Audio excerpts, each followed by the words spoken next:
If you're into real crime, dark history, and untold stories, hit the like button and subscribe because this is just the beginning. Today's story is not fiction. It's real and it's terrifying. This is the story of the Butcher of Plainfield, Ed Gein. There's a place in America where nothing ever happened. No crime, no fear, no reason to be afraid.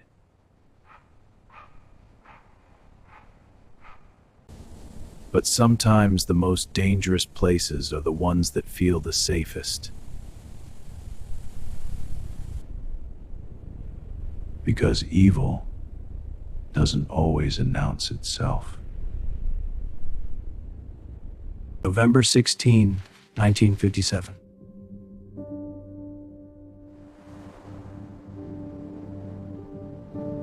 A woman named Bernice Warden opened her store like any other day. But that day, she would disappear without a trace. No signs of struggle, no witnesses, no screams, nothing here either. Perimeter's clear, no signs of entry. Just one thing left behind. A receipt with a name written on it. Police followed the name to a house on the edge of town.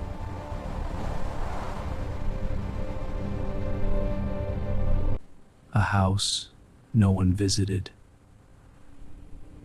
A house no one questioned. And when they stepped inside, they expected answers. But what they found was something no human mind was ever meant to see. His name was Ed Gein.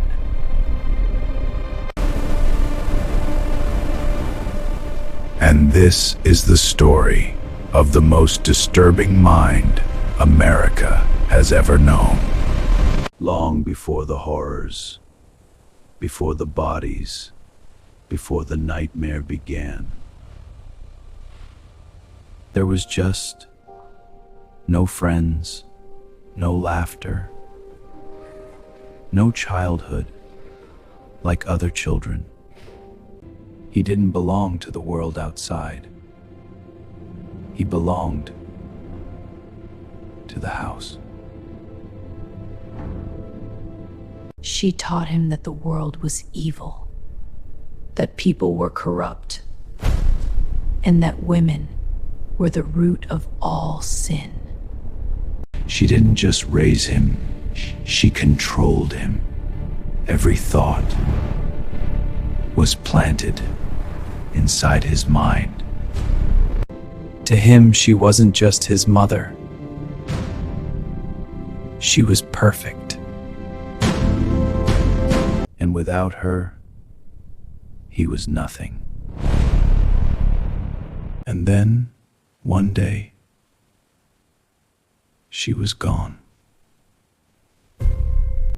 But something inside him didn't let her go. Mother. And that is where the real horror began.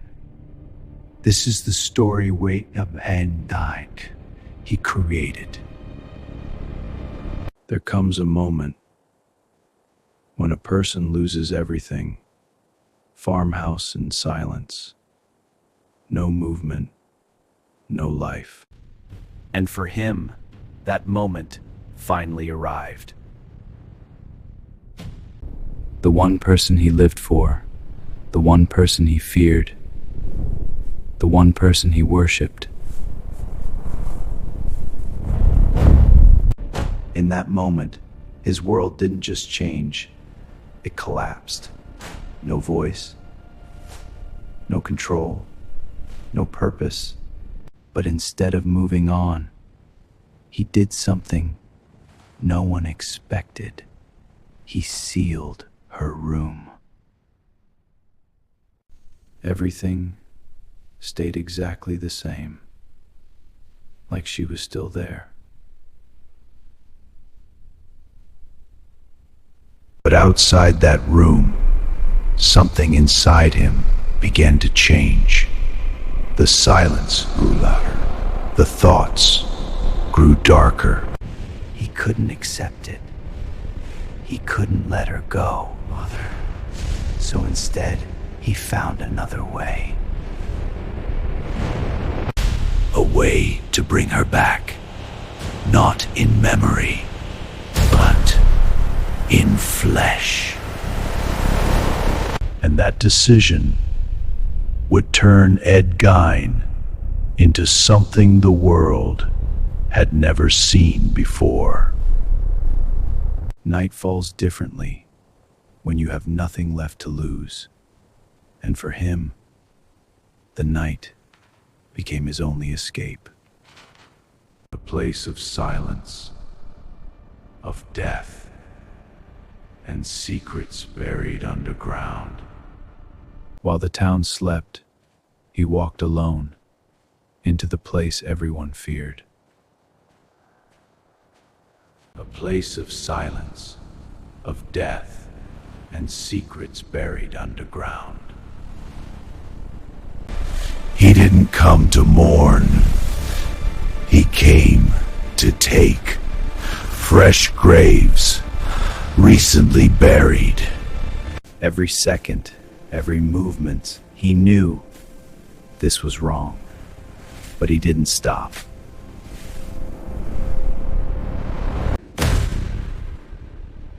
He reached it. The moment he crossed the line forever.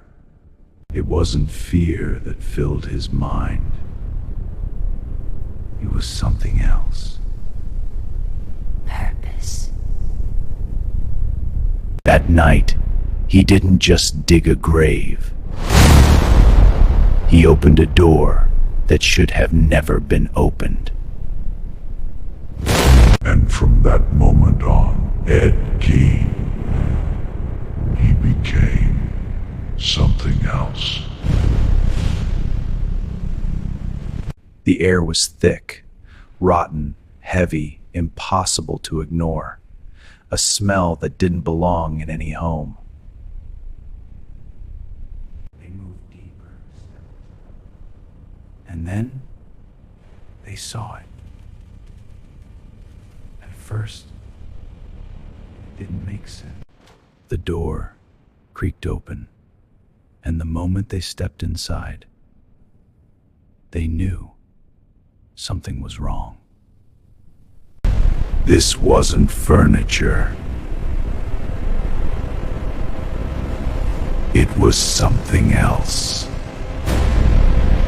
Everywhere they looked, there were things, homage bears, objects made from the dead. Just something else.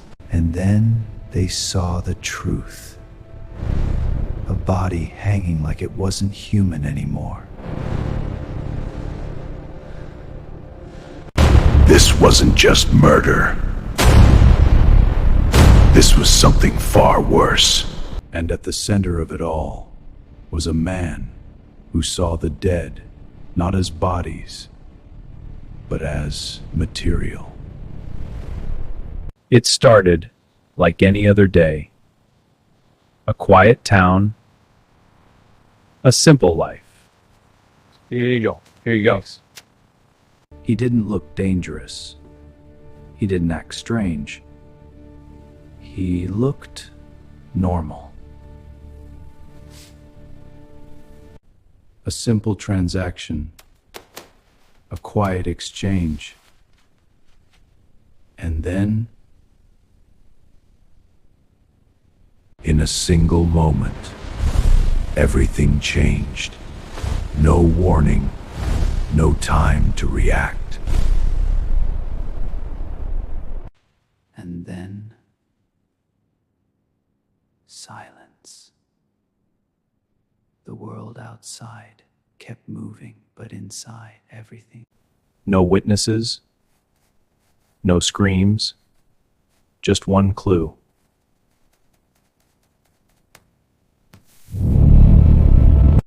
A name written quietly, like nothing had happened. Ed Gein. And that one moment would uncover a nightmare far beyond anything anyone could have Gein. It was only just beginning. The trail led them here. A house on the edge of town. A house no one questioned. It looked ordinary, but it didn't feel that way. The closer they got, the heavier the silence became. No lights, no sound, no sign of life. And then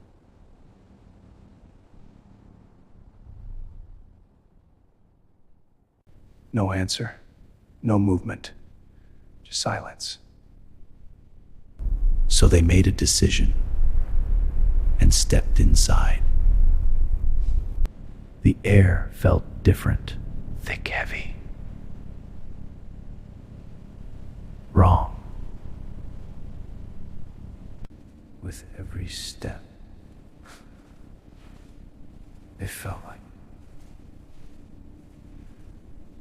was something. And in that moment, they realized this wasn't just a missing person case. This was something far worse.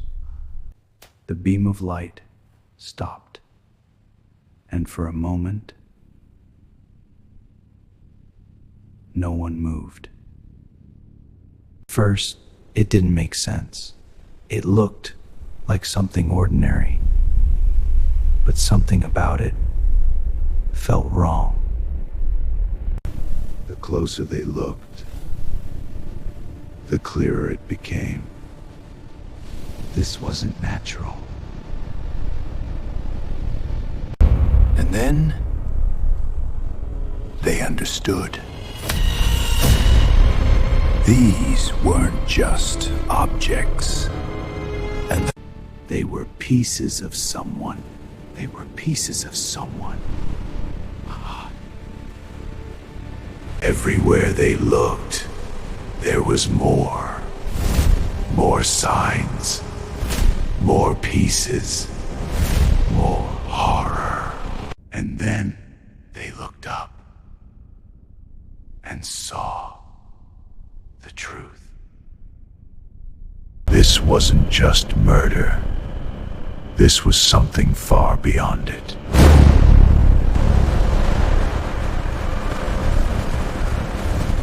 in that moment, everything changed.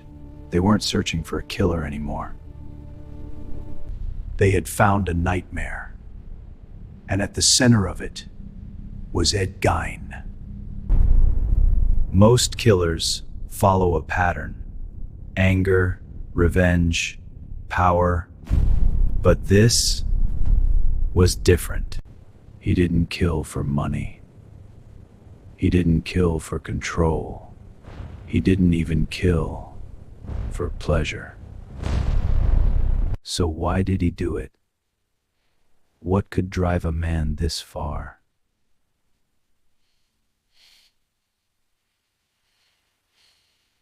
The answer goes back to one person.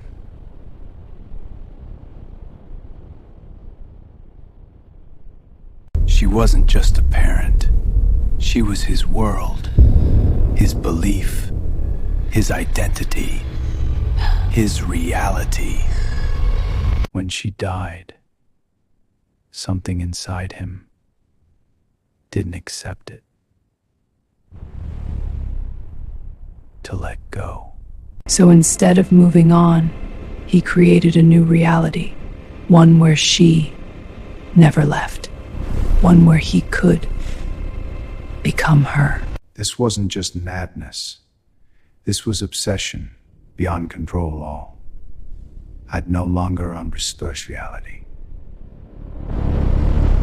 And that's what made Ed Gein so terrifying. But why? He believed he had to do it. Some stories end when the killer is caught, but this one was just beginning. What happened in a quiet town was too disturbing to be forgotten, and soon it caught the attention of storytellers. Let's begin. This story must be told. Because sometimes the most terrifying fiction comes from reality.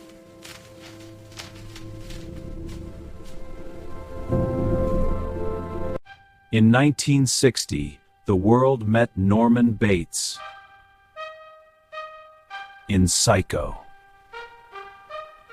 A quiet man, controlled by his mother, just like him. Then came another nightmare. A figure wearing a face that wasn't his own. In the Texas Chainsaw Massacre, a killer who didn't just take lives, but used them. On screen, it felt like fiction, something created to scare us. But the truth was far more disturbing. What was behind these stories? There was a real man. After everything was discovered, the nightmare finally had a name. Ed Gein. The story spread across the country. The story is out. We need to tame this. No one gets in or out. No one could believe what had been hidden in plain sight. A quiet man, a quiet town, a terrifying truth. But when it came time for justice, something unexpected happened. The man said it was an accident. He wasn't declared guilty. He was declared insane. Instead of prison, he was sent away to a mental institution. And there, he lived quietly, polite, calm. In 1984, Ed Gein died. The house is gone. The town is quiet again. But the question remains, how many monsters walk among us every day, looking just like everyone else? Because the truth is, the scariest stories aren't the ones we imagine that really happened. The house is gone. The town is quiet again.